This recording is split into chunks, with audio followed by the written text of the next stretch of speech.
Bien amigos, continuamos con el programa. Estamos a través de las redes sociales, la radio y la televisión. Y lo anunciado, ya se encuentra con nosotros Henry Ayala. Él es coordinador de la línea de investigación de la Dirección Nacional de Educación y Formación Cívica Ciudadana del Jurado Nacional de Elecciones, que sin duda el día de mañana va a jugar un papel muy importante por esta contienda electoral ad portas. Buenas tardes, bienvenido Henry. Tu saludo para ¿Qué nuestra tal? audiencia. ¿Qué tal? ¿Cómo estás? Efectivamente, un abrazo enorme para los que nos están escuchando. Bueno, sin duda tú has venido haciendo un trabajo en la investigación denominado una elección extraordinaria y que precisamente tiene que ver con las elecciones congresales sui generis que fueron dadas el año pasado. Cuéntanos un poco de qué se trató todo esto, cuáles son los precedentes, qué cosas se ha podido analizar, observar entre lo bueno y lo malo de este trabajo que has venido realizando. Sí, nosotros dentro de la línea de investigación publicamos un libro ahora en estos últimos meses sobre las elecciones congresales 2020, ¿no? Mi coautoría con Penélope Bro y Manuel Ponte, en donde hablamos un poco sobre los datos, los resultados y al final esta elección bien atípica que ocurrió en el 2020, ¿no? Y hablamos de atípica, ¿por qué? Porque nos encontrábamos en un momento de una crisis política en donde se había disuelto el Congreso y por eso se estaban convocando elecciones congresales. Era la primera vez en la historia de nuestro país en que se hacía una elección netamente y solamente para escoger congresistas de la República y además nos encontramos en un periodo trunco sobre la reforma política que estaba habiendo y el proceso de reforma política que hubo en donde muchas de ellas por temas de tiempos y por temas legales tampoco se consideraron dentro de esta elección. Entonces nos dio una elección en donde no habían candidatos presidenciales que puedan mover más allá del voto, más allá de los partidos políticos, una elección en donde el ganador tuvo un 13-14% de los votos válidos, ¿no? Y donde inclusive hasta el tiempo en donde se dio la elección fue determinante, porque fue en enero, en pleno verano, por lo menos para la mayoría de las regiones en el país, ¿no? Entonces hubo bastante desgano, hubo bastante ausentismo, sobre todo en la selva, que ya lo hablaremos en su momento, pero sobre todo nos dimos cuenta de la necesidad, ¿no? De mirar al Congreso y mirar la correlación de fuerzas que se iba a formar dentro de él, ¿no? Porque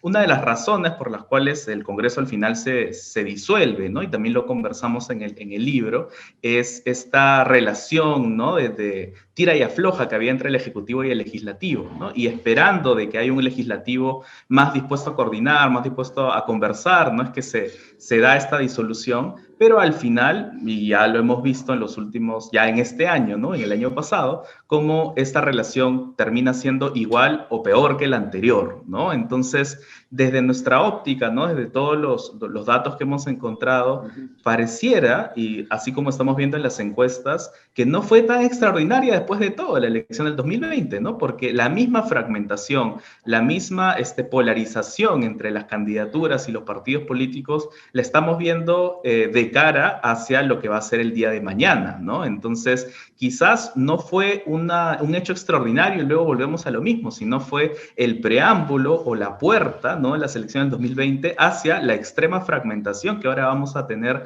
y que es posible que podamos tener ahora en el 2021 y quién sabe en el 2022 y en años venideros. De acuerdo a tu percepción, ¿tú crees que estas elecciones de mañana sean muy similares a las del 2020? ¿Habrá alguna diferencia en ambos casos? Yo creo de que lo que se mantiene, ¿no? Es esta fragmentación que no viene de la nada, ¿no? Hay una fragmentación entre las... Y cuando hablamos de fragmentación, nos referimos a que el voto no supera, digamos, en un porcentaje alto a las otras fuerzas políticas, ¿no? Es muy probable que tengamos un Congreso de más de 8, 9, 10 bancadas, así como lo hemos tenido en este año extraordinario que ha pasado y eso es muy probable que se mantenga en ese sentido, ¿no? Ni siquiera a nivel subnacional, si uno revisa, ¿no? Los datos por cada una de las regiones en el 2020, ningún candidato sacó más del 20% en general, ¿no? O mejor dicho, si hablamos en las encuestas que tenemos ahora en el 2021, ¿no? Inclusive, y otro de los temas que se va a mantener, inclusive y es un riesgo que estamos tomando durante una elección en pandemia, es el riesgo del ausentismo. ¿no? Nosotros tuvimos un dato del 27% de ausentismo a nivel nacional, el cual fue mucho más grande tanto en los peruanos en el exterior, que siempre tienen un ausentismo alto, pero sobre todo en las regiones de la selva, ¿no? Entonces, esto sumado a un posible desincentivo por el hecho de tener miedo a contagiarse, ¿no? Por la pandemia. Aún así, la OMPE y el jurado están tomando todas las medidas necesarias, obligatorias, para que no ocurra esto. Puede haber cierto sector de la población que pueda estar desincentivado, ¿no? Entonces, también una de las cosas que podría mantenerse es este riesgo del ausentismo, aunque las encuestas también, como hemos visto, hablan de un 90%, 91% de personas que quieren asistir a votar y que quieren participar de la fiesta democrática que tendremos el día de mañana. Sin embargo, algunas diferencias que vamos a notar es que, claro, ahora no estamos sin una locomotora como era el presidente en las elecciones congresales, que no había, ¿no? Sino acá hay candidatos presidenciales y un poco como que ordenan más el panorama nacional a través de una figura personal, ¿no? Es decir, yo puedo asimilar o puedo entender que este partido es representado por esta candidatura presidencial y así voy ordenando el voto, ¿no? Sin embargo, nos estamos dando cuenta, y como lo decía antes, de que aún así hay una elección presidencial, una elección personal, hay bastante desgano y hay bastante antipatía por a muchos de los candidatos que están y candidatas que están en la cima, digamos, ¿no? Cierto. Y finalmente, otra de las diferencias es que estamos dándonos cuenta que hay una mayor polarización política en este momento, sea por la pandemia, sea por el debate que se ha dado sobre el rol del Estado dentro de nuestro país o el rol que debería tener. Hay mucho más polarización quizás entre los extremos, ¿no? Y podemos estar viendo ideas un poco más radicales desde ambos espectros, ¿no? De la derecha y de la izquierda, y justamente ya el día domingo ver quiénes son las personas que, si es que hay una segunda vuelta, que pasan a la segunda vuelta, ver de qué manera está funcionando, ¿no? Y cuáles de estas formas de pensar, al final es dominante, por lo menos en un porcentaje más grande de la población que otras. Claro, sin duda, como acaba de decir, ahora es diferente porque hay una cabeza, hay un líder, hay un candidato presidencial, hay una plancha presidencial, presidente y vicepresidentes, y obviamente eso también influye, ¿no? Para el voto de arrastre, como se llama. Hay candidatos que ni siquiera son conocidos, pero a veces por la cabeza logran una curul en el Congreso. ¿Cuál es la percepción, por ejemplo, la diferencia, y ustedes han estudiado esto, has estudiado, entre el candidato al Congreso amazónico y el candidato al Congreso de la región Huánuco, por ejemplo, que tiene parte de selva y parte de sierra? ¿Hay alguna similitud, hay alguna diferencia, crees tú?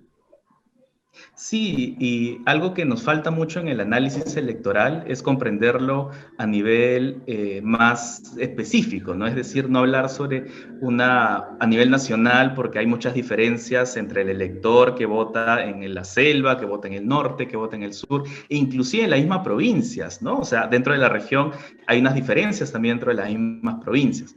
Entonces, lo que sí hemos podido notar, por lo menos hablando de la oferta política, ¿no? De quiénes son los que postulan, es de que en la zona del oriente, ¿no? En la zona de la selva, hay mucha mayor desconexión con los partidos políticos que en todas las otras regiones. Y lo explico con un dato claro.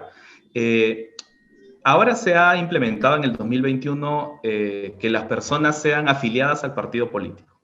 En el 2020 no estaba este requisito, ¿no? Entonces vemos de que en comparación, las personas que postulaban al Congreso por regiones del Oriente eran menos probable de que fueran militantes en un menor número que en los que postulaban en el otro. Y cuando les preguntamos, haciendo una encuesta, porque nosotros también hicimos una encuesta a las candidaturas congresales del 2020, que también sus resultados salen en este libro, encontramos también de que tenían menos promedio de años de experiencia tanto en la política como en el partido por el cual estaban postulando. Eso nos quiere decir de que hay una mayor desconexión, ¿no? Con estos partidos que a veces suelen ser bastante urbanos o bastante inclusive limeños, ¿no? Bastante centralizados, que de repente no tienen tanta asidero, no tienen tanto registro con otras comunidades o otras regiones, ¿no? Si nos vamos a un plano más cualitativo, ¿no? En las candidaturas también nos damos cuenta que siendo la selva el lugar donde hay una mayor proporción de jóvenes, y me refiero a personas de entre los 18 y 29 años, nos damos cuenta que es un electorado más joven y que a la vez también tiene una oferta política más joven. si vemos el promedio de los que postularon, el promedio de años, ¿no? Que postularon en el 2020, estamos hablando de 43 años en promedio versus un 46% del promedio nacional, ¿no? Eso te jala a decir de que los que postulan en la selva son menores en promedio a los que postulan en otros lugares, ¿no? Y eso tiene que ver también con el porcentaje de la población que es menor de 29 años, ¿no?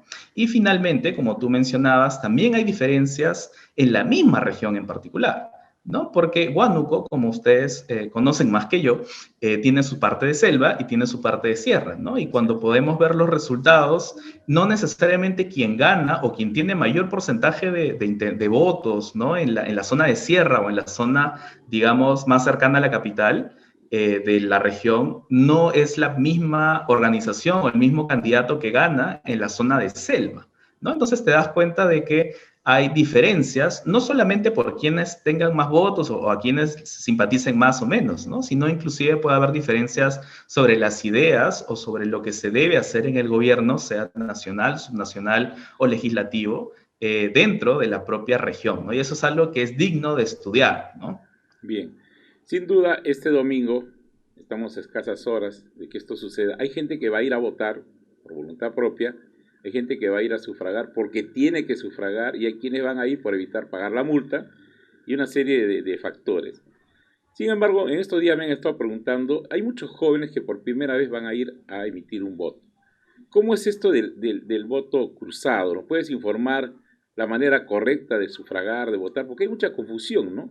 Más aún que ahora van a tener una tremenda cartilla, candidatos a la presidencia, vicepresidencia, congresistas y parlamento andino. Y si nosotros analizamos, a nivel nacional, en los medios de comunicación nacional, casi poco se ha hablado a excepción del canal del Estado, de candidatos al parlamento andino. Hay una ignorancia total. ¿Cómo es esto del voto cruzado? ¿Nos puedes orientar un poco para mucha gente que nos está observando? Claro que sí, es muy importante porque son casi 500.000 personas que van a votar por primera vez en esta elección, ¿no? Es decir, las personas que tienen 18 años que van a acudir y como lo estábamos hablando anteriormente, la mayoría, o mejor dicho, en proporción, en la selva hay mayor grupo electoral de menores, ¿no? De 29 años y por eso hay que darles mucha más información en ese sentido. Lo que se le dice al voto cruzado es cuando uno, dado que la cédula que vamos a tener el domingo tiene 3 elecciones, ¿no? La elección de presidente, la elección del Congreso y la elección del Parlamento andino que tú mismo has mencionado, ¿no? Entonces, si tienes esas 3 elecciones, no necesariamente tienes que votar por el mismo partido o la misma organización política en las 3, ¿no? Tú puedes votar por el partido A para el presidente, pero puedes votar por el partido B para el Congreso de la República. A eso se le llama el voto cruzado, ¿no? Entonces, digamos que no es algo que haya que limitar, ¿no? Sino es la libre elección de los electores y las electoras de decidir si es que quieren por un partido para presidente y por otro partido para el Congreso.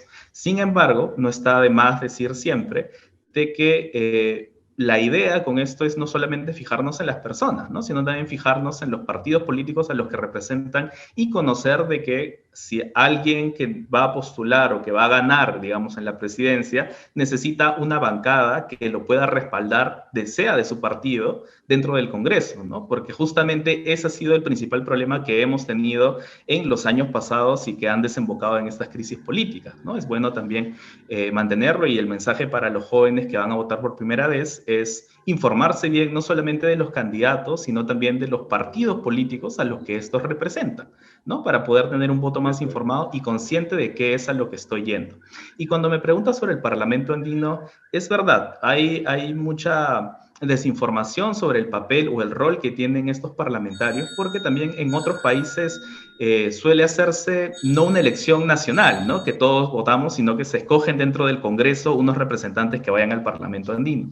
Pero acá, como escogemos por estos parlamentarios, ¿no? Son 5 personas que nos representan en una suerte de parlamento de la comunidad andina, ¿no? Que representa a otros países como Bolivia, como Ecuador, como Colombia, etcétera, ¿no? Entonces, cada uno de ellos lleva 5 representantes, los cuales se encargan de de mover o de cerciorarse de que las leyes entre los 5 países estén acordes a las mismas, ¿no? Es decir, para promover una integración latinoamericana, ¿no? Más que latinoamericana, andina, ¿no? Porque estamos hablando de los países que conforman la zona andina de América del Sur, ¿no? Entonces, esto nos sirve sobre todo para el mediano plazo, ante una idea de que debemos estar unidos y unidas para poder combatir problemas globales, no solamente con temas económicos o temas de migración, pero también sobre todo de temas de salud, por ejemplo, ¿no? Ahora la pandemia lo que nos ha desnudado también a nivel latinoamericano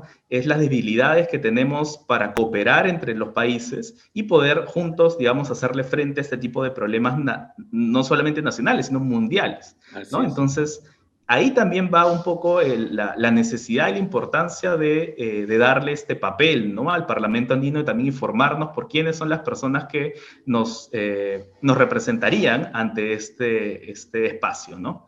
Bien, muchísimas gracias, Henry. Brevemente, algo que tengas que acotar.